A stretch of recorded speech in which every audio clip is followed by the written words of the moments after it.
Hello everyone and welcome back to my channel. My name is Jessie102 and today we're doing something a little bit different. All of you know Eric Dubay, the prince of Flat Earth, and he has his own website. And on that website there is a particular article written by him. And I've heard about it, I never really looked into it.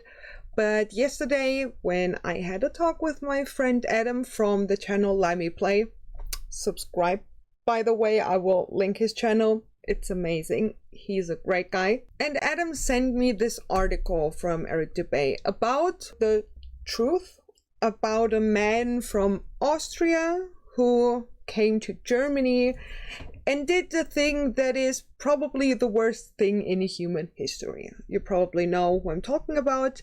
His name shall not be mentioned because the gods above of the algorithm aren't really happy with stories about him. I will call him AH, and he's the one with the funny mustache. And apparently Eric Dubay is a Nazi, because only Nazi propaganda is spewing so much misinformation about a man that is knowingly one of the worst people to have ever existed. Even just in this short article, there is so much misinformation, lies, and just twisting to get it into a narrative, which is only done by racists. We in Germany learn about the Second World War, the Holocaust in school, which I think is an important thing. At my school, we went to a concentration camp when we were in 8th or 9th grade, and it shows you what happened, so you learn how to deal with it, how to cope with it, because it is part of our history and it's absolutely horrific, but it shows you how important it is to be cautious of those things, to not let it happen again. And that's why I don't want to let this stand the way it is, because it's disgusting. And please stay tuned for the end of this video. There's again a little announcement for my second channel for the first video, and it's pretty exciting, so please stay tuned. Thank you so much. Let's jump in. So we are here at ericdubay.com, which is technically ericdubay.wordpress.com. And he says, do good, have fun, while praising AH. What? But, okay, you see here is so much you can debunk. It's so much bullcrap here, but we're focusing on this one. The truth about AH. This article, by the way, is from July 8th, 2018. It's a little bit, but still. I think as a German, I have some kind of authority to debunk this shit. So, they say the winners write history, and it's absolutely true. The most egregious example in modern times has to be the mainstream misunderstanding of AH and pre-World War II Germany.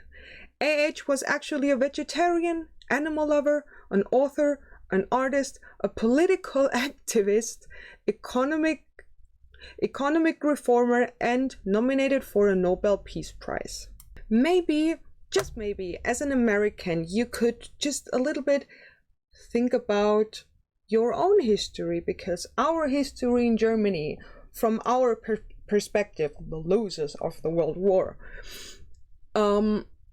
we don't sugarcoat anything.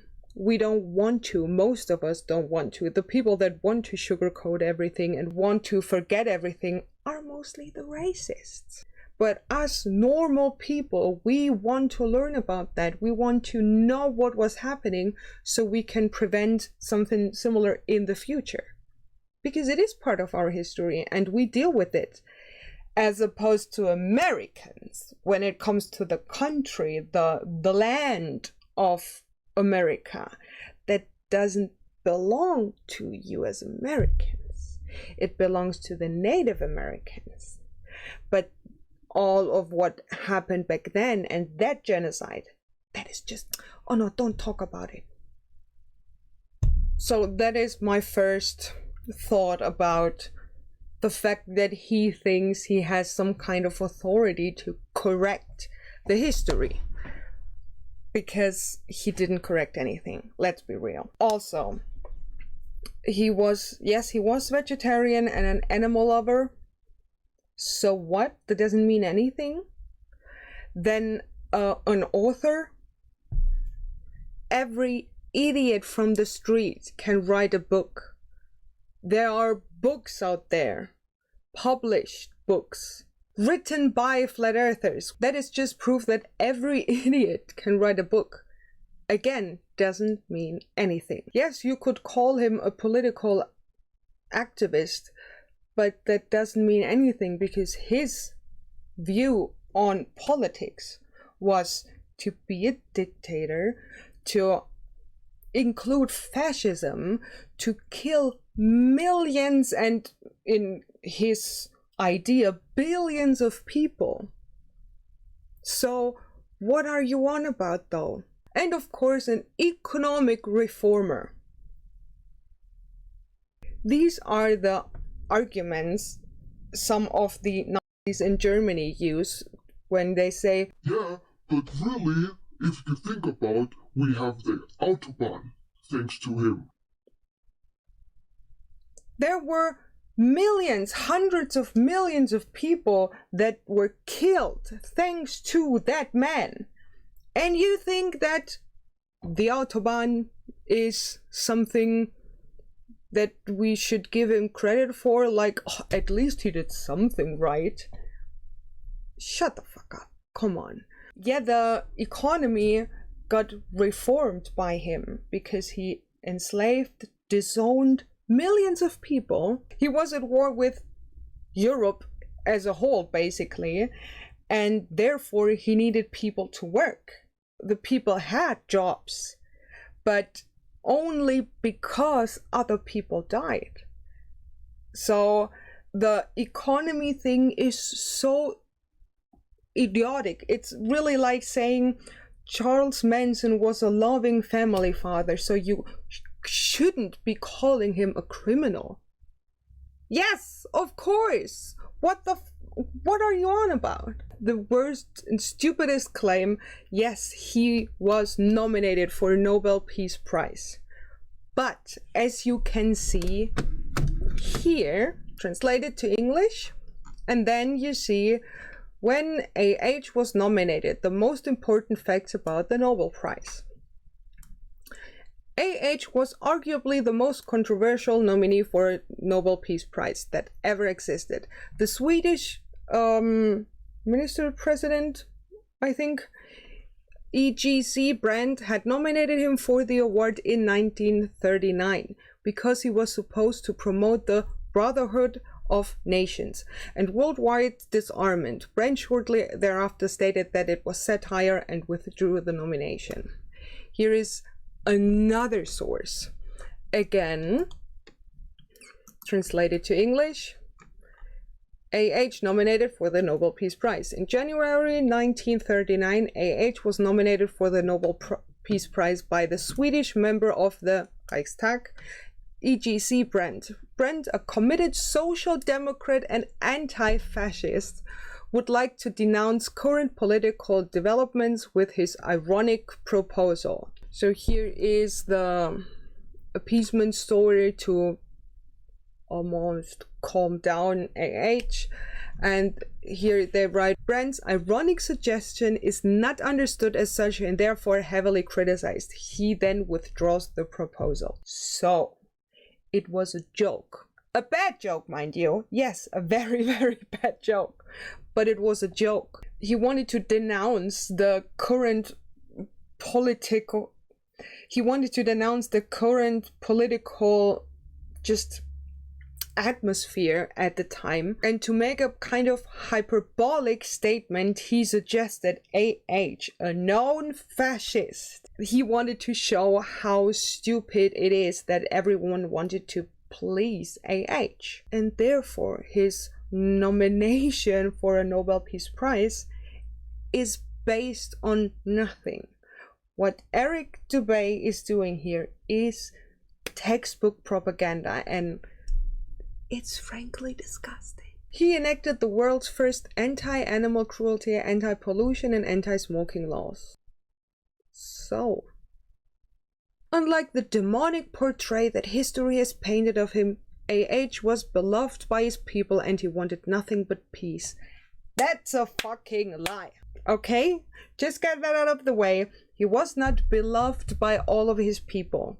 There were millions of Germans in Germany back then who were scared of him. Yes, in the beginning he seemed kind of like a alternative to everything prior, because mind you, 1933, when he was in power, it was right after the First World War, where we Germans also had some kind of part in it. But we had to pay so many reparations to other people. We had the biggest inflation of money ever. People said it was cheaper to burn money bills than buy wood to fire your home with. So it was horrible. People were displeased, people were unsatisfied, and he seemed like an alternative. But mind you, back then it was a different time. He just exploited the people's wishes for an independent country again and the respect in the world. That is what he used with his propaganda of saying that all the Jewish people are the problem. And the anti-Semitism and the racism at that time was a trend in all of Europe. It wasn't just Germany, but Germany back then made it an industry. And that is horrible. And for Dubay to exploit that and to twist it to set a narrative that this man was actually a good guy sickens me to my core. Really. And wanted nothing but peace. He wanted everything but peace.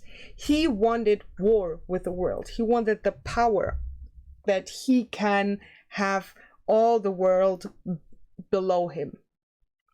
He wanted to kill every Jewish person, everyone who wasn't an Aryan, which funnily enough, he wasn't either. It's just, he was one of the evilest people who ever existed. And to claim he wanted nothing but peace is just beyond me. After World War I in 1919, the Internationalist League of Nations Treaty of Versailles enforced draconian reparation taxes on Germany, so ridiculous that US President Woodrow Wilson said, if I was a German, I should think I would never sign it. And the British Prime Minister David Lloyd George said, we have written a document that guarantees war in 20 years. Yes, they said that they were opposed to the amount of reparations Germany should have paid to them, but they wanted to have Germany pay reparations, of course, because Germany should have been punished because they created that war. And then a second time, but oh well, that's not the point now. But that also doesn't mean anything. Here again, a big propaganda thing. AH kicked the Rothschilds out of Germany and closed their central bank. He eliminated all Freemasons and opened up the lodges for the public to see. No, he didn't. He created over 6 million jobs in 2 years, and the world began to take notice of what could be done when free of Jews. Oh, for the Jews to continue leeching the planet, Germany had to be destroyed. It's so... I'm speechless, as you can tell. So, yes, he disowned the Rothschilds and kicked them out of the central bank, as he did with every Jewish person in Germany. He disowned everyone. He took everything they had just because of their religion. That's it. It's not that, oh, the bad Rothschilds. That's another conspiracy theory that is just so bogus. He eliminated all Freemasons. Really? I know. And the 6 million jobs in 2 years. Yeah, because he took the jobs from Jewish people and gave it to non-Jewish people. These were... I'm sorry, my phone rang like the professional I am. But regardless, where was I? Yeah, he created over 6 million jobs in 2 years because he took millions of jobs and companies and every money there was from Jewish people and gave it to his own people or just other Germans. And the jobs he created were based on making Germany a kind of cult, worshipping him, and for people to produce everything he needed to go into war with the whole world. So that positive you pick out here is the most negative someone can produce. And this part here is again about the bad Jewish people and the reparations Germany had to pay, but the reparations or the amount of reparations we should have paid, they were reduced a few years into that, and even the reparations after the Second World War, we paid much of it back, I think, until 2000. Germany paid reparations to the US and prior to that also to different countries, but at some point we were finished. It was hard for the German economy, but that's a small price to pay, don't you think? Just think about what Germany has done to the world in those 2 world wars. Paying reparations is the least the people back then could have done, right? So I don't know. And then he goes on, Stalin and the Jewish Bolsheviks were building concentration camps during this time, using Poland and other neighboring countries as a satellite to attack and take over German soil. This was pretext for AH's rise to power. From 1933 to 1940, AH tried repeatedly to make peace with the Jews, and Allied forces even caring for complete disarmament on everyone's part. No, he didn't. He didn't want to find peace with the Jewish people. He wanted to eradicate them. These are different things. To claim it will be peace when no one of them is alive, that's not peace, my friend. Come here, Cassie. Oh. Why are you crying, baby?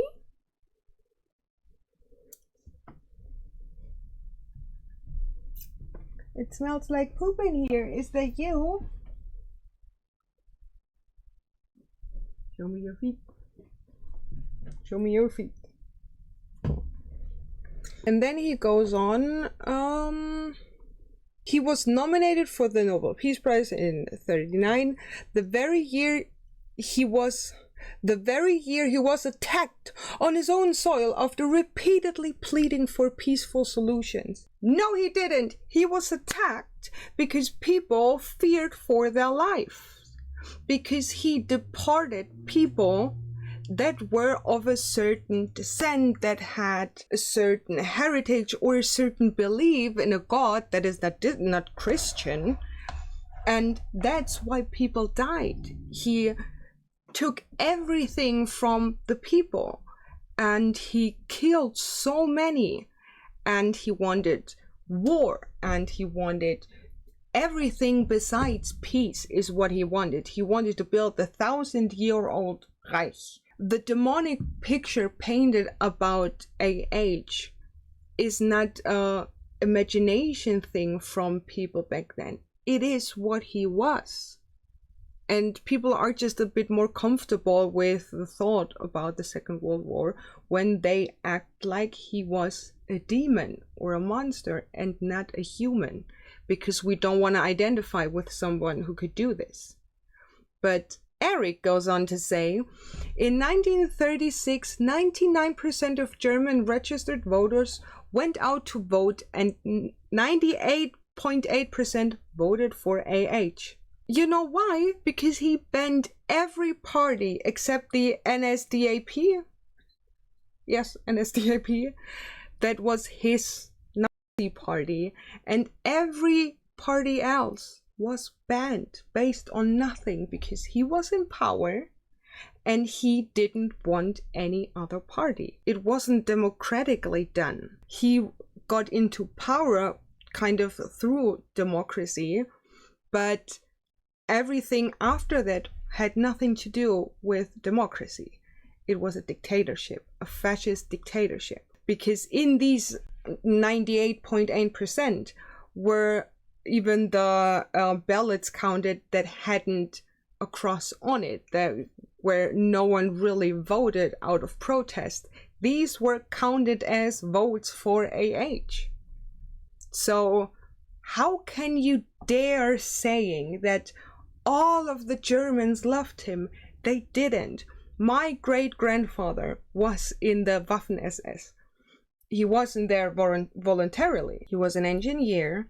They needed engineers because they picked war with the whole world. And people from the SS came to my great-grandfather's job and said, "Hey, surprise, you got a new job." And he wanted to say thank you, but no thank you. And then they said that it wasn't a question, and that if he wanted to keep his family safe, that he had to do it. And when you have a wife and 2 small children, there's not much of a choice you have. There were many people that didn't like what happened, that tried to fight for their rights, but they couldn't because they got pressured and threatened into doing all of that. Yes, there were many people also that were fans of AH, that thought that he was some kind of messiah, but it wasn't a whole Germany. So it's pretty apparent that Eric is the victim of propaganda. And then he closes off the article with, "The Jewish media has ever since painted an evil picture of AH, and the Jew world order has even enacted laws in 18 European countries prohibiting free speech on the issues of Judaism and the Holocaust." So even in Germany, you are allowed to talk about Judaism and the Holocaust. You are not allowed to preach it into public. If someone tells me that they hate Jewish people or anything, it is legal even in Germany, because freedom of speech. You are entitled to your own opinion, and if it's still so horrible, you are entitled to your own opinion, but you are not entitled to sharing your opinion publicly. So if you scream the same message on the train station, then it's in public, and that is illegal when it's hate speech. You can even be a Nazi in Germany, but you have to be very careful because you're not allowed to share these things in public. You're not allowed to wear certain symbols associated with Nazi Germany, and you are watched by police forces, kind of, if you are openly a Nazi. And that is good, because these people are dangerous, and everyone with half a brain doesn't want to have those people around them, because it's disgusting. So to close this off, I think as a German, as someone who learned about that in school, and we went to concentration camps, and we just learned so much about this. There is a morbid fascination about this, because it's so unbelievable what happened, that I, for once, always wanted to know, how did it happen? What did they do? How did they do it? Because as I said, it seems so unbelievable and inhumane that I know these things happened, but still it's just so hard to believe because it's so horrible that you would never think a human could do something like this to other humans. And what happened needs to be talked about, because if we don't know what happened and how it did happen, there's no way for us to prevent it from happening again. And as an American, don't get me wrong, I don't want to bash my American viewers, but most of you know that it is part of American culture to deny how the Americans got this land they're on now, right? And for someone who denies their own history and tries to change my history, the history of my country, is so disrespectful, not only to me, but to every Jewish person, and to everyone who had ancestors that lived during the Second World War. And that includes most of Europe, sadly. And for every victim of that time, it is just disrespectful to just try to make AH to someone positive. It disgusts me. So yeah, so much on this video. And before I end this video, I wanted to go a little bit deeper on to my second channel topic, because for one, the first video on it, as I mentioned, will be my little sister blindfolding me, and she will tattoo me, and I will have no idea what it is until it's finished. And we decided to make a kind of Q&A about it. So if you have any questions about my little sister, about me, about us growing up, family, whatever, any question you can imagine regarding me and my sister, please send me an email, a DM, or on Discord, or in the comments. I will screenshot everything, and either we do an additional video or we put it all together in this one video. And yeah, so please ask all the questions you can. If you have any suggestions, please let me know, and don't forget to write a comment, not only for the algorithm, but for the Q&A about my sister. And of course, please like and subscribe. I would greatly appreciate it. And all my socials will be linked down below as always. And I will see you in the next one. Bye!